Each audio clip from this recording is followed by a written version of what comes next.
So if you have read through this question, so there is a circle involved, you will be expecting to be using properties of circles.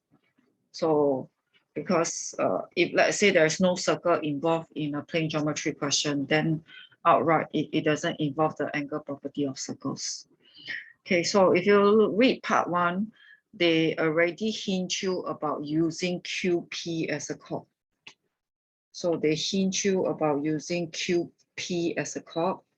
That means it's a hint for tangent chord theorem. So they are hinting you about tangent chord theorem. So QPT is this angle.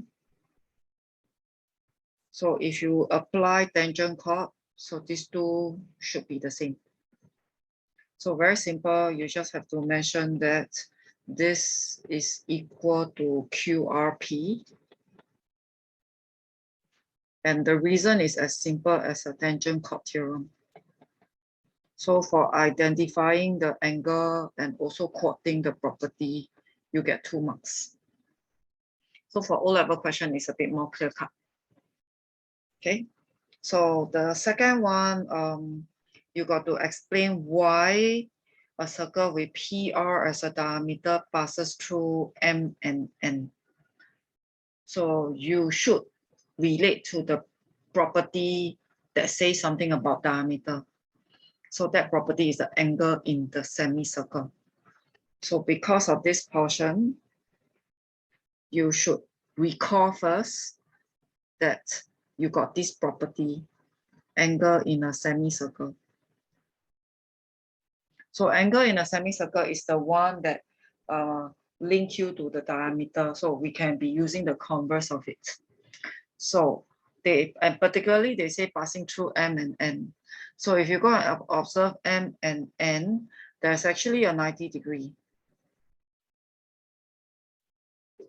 And the 90-degree comes from angle on a straight line.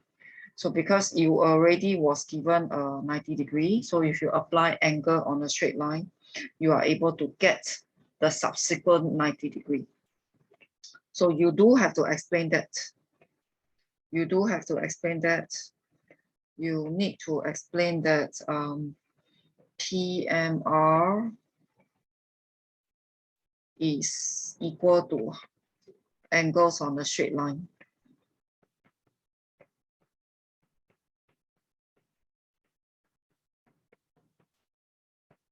So this one, you also got to explain PNR.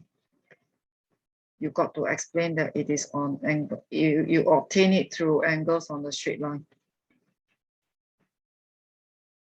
Because they gave you the 90-degree. And because of this 290, by the converse of angle in a semicircle, we can explain that this is the diameter.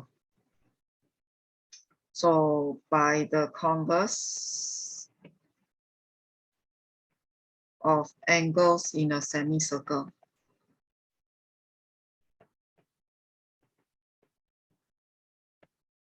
by the converse of angle in a semicircle, PR is the diameter because of the 290-degree. And therefore, a circle with PR as a diameter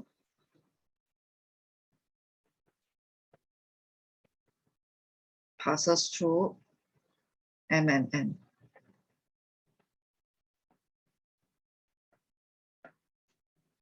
So it's rather simple. It is a matter of whether you use the correct property or not. The challenge is more on part 3. So how are you able to make use of part 1 and part 2 to help you with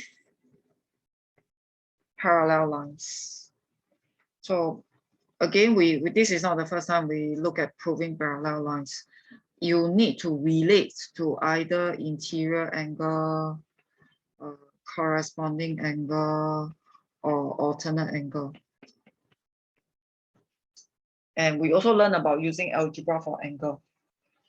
Okay, so if you can understand part 1 and part 2, And the idea that you will need to have interior corresponding or alternate angle in order to prove parallel, you think about part 3. So that is for part 1 and part 2 first.